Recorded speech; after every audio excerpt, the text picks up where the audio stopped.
আমি দুই জায়গা থেকে ইফতারি দাওয়াত পেয়েছিলাম। একটা পেয়েছিলাম বিএনপির কাছ থেকে, আরেকটা পেয়েছিলাম নতুন যে রাজনৈতিক দল জাতীয় নাগরিক পার্টি তাদের কাছ থেকে। জাতীয় নাগরিক পার্টির ইফতারটা হলো গতকালকে, মানে মঙ্গলবার দিন। ইফতারির পরে ডিনারের ব্যবস্থা ছিল, মানে রাতের খাবারের ব্যবস্থা ছিল। আমি রাতের খাবারটা খাইনি, আমার পারিবারিক কিছু কাজ ছিল, আমি দ্রুত বেগে বাসায় চলে এসেছি ইফতার করে। বসে আমি অনেকে জিজ্ঞাসা করেছিলাম এবং ওই নাগরিক পার্টির দু একজন নেতা পর্যায়ের লোক যারা আমার কাছে এসেছিলেন তাদেরকে জিজ্ঞাসা করেছিলাম যে হোটেল ইন্টারকন্টিনেন্টাল ইফতার আয়োজন করেছেন, এত টাকা কোথেকে এলো? আশা করি এই টাকাটার আপনি একটা হিসাব দিবেন। আমরা জনগণ আসলে জানতে চাই। আমি যে দুজন দর্শক আমাকে জানতে চেয়েছেন তাদের প্রতি আমি অনার দেখে বলছি, আমি কিন্তু হিসাবটা ভাই চেয়েছি ওনাদের কাছে। কারণ ওনারা যখন মিটিং করেন, আমি সেই মিটিংয়ের কিন্তু হিসাব চেয়েছিলাম। কাজেই আমি যদি মিটিংয়ের হিসাব চাইতে পারি, তাহলে ইফতার পার্টিতে যে ইফতারের খরচের হিসাব চাইবো না, এটা মনে করার কোনো কারণ নেই।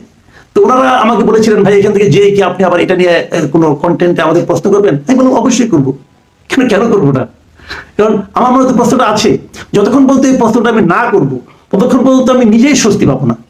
আমি অবশ্যই প্রশ্ন করবো, আমি প্রশ্ন করছি।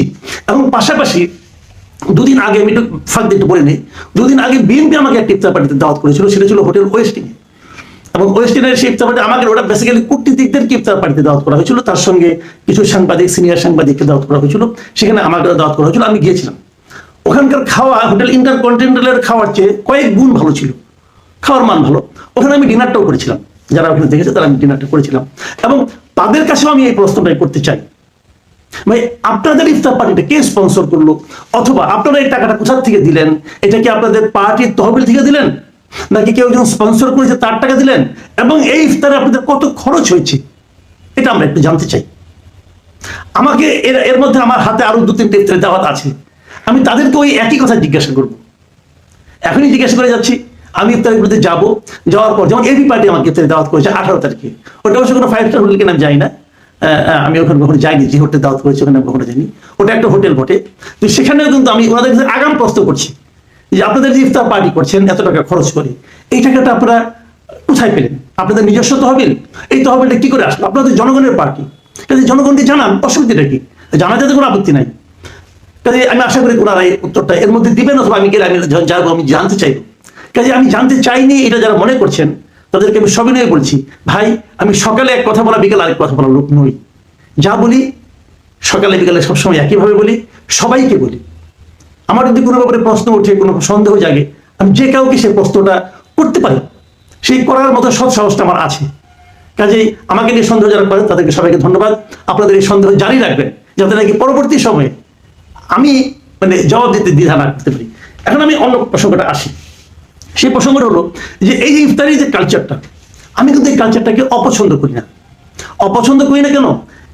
আমাদের দেশে একটা জিনিস হয় যে রাজনৈতিক দলের নেতাদের মধ্যে চোখ দেখা দেখি বন্ধ, কথা বলা বলি তো বন্ধই। এই ইফতার এর একটা ধর্মীয়, একটা পবিত্র একটা অনুষ্ঠান। এই অনুষ্ঠানটা সবাইকে একত্রিত করতে পারে, একত্রিত করলে হাত মিলায়, কথা বলে।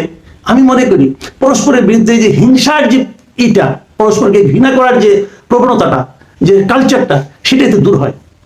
মুখোমুখি হওয়া ভালো, এতে হয় কি কথাটা বলা যায়, প্রশ্নটা করা যায়। দেখুন আমি জাতীয় নাগরিক পার্টির ইফতারি আলোচনা করলাম। জাতীয় নাগরিক পার্টির অনেকগুলো কাজ নিয়ে কিন্তু আমি সমালোচনা করেছি, অনেকগুলো কাজ দিয়ে। আমার মনে হয় একক ব্যক্তি হিসাবে জাতীয় নাগরিক পার্টির বিভিন্ন কর্মকাণ্ড নিয়ে সমালোচনা বোধ হয় আমার মতো কেউ করেনি।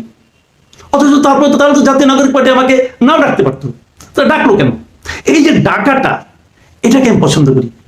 মতবিরোধ তো থাকবেই, আপনার সব কথা আমার পছন্দ হবে না, আপনার সব আচরণ আমার পছন্দ হবে না, সেই প্রশ্নটা আমি করবো, কিন্তু তার মানে আমার সঙ্গে আপনার সম্পর্ক নষ্ট হয়ে যাবে না।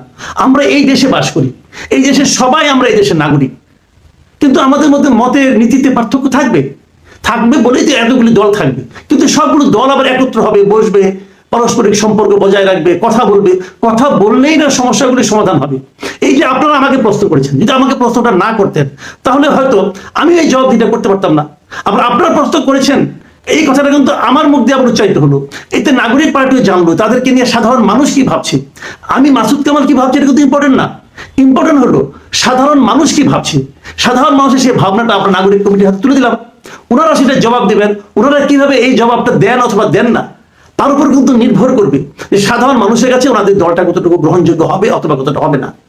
আমি এখানে যে বিএনপির শীর্ষস্থানীয় নেতাদেরকে দেখেছি, জামাতের নেতাদেরকে দেখেছি, নাগরিক ঐক্যের নেতাদেরকে দেখেছি, বিভিন্ন মানে এমন কোন পার্টি নাই যার দেখিনি, মূলত আওয়ামী লীগ এবং জামাত জাতীয় পার্টি ছাড়া সবাই গিয়েছিল। ছাত্র দলের লোকজনকে দেখেছি, যেমন কয়েকদিন আগে তো ছাত্র দলের সঙ্গে তাদের নানা রকম বিরোধ ছিল, কিন্তু ছাত্র দলের সভাপতি সেক্রেটারি সবাইকে আমি দেখেছি এখানে।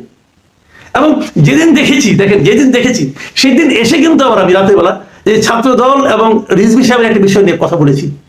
এতে আমাকে অনেকে ফোন করেছেন, বিএনপি অনেকে আমার উপর দুঃখিত হয়েছেন যে কেন আপনি এটা বলতে গেলেন। তো আমি যেটা বুঝেছি সেটা আমি বলেছি, আপনারা ব্যাখ্যা করুন, কোনো সমস্যা তো নেই। আমরা এই জিনিসটা চাই এবং এটার নামই গণতন্ত্র, এটার নামই গণতন্ত্র।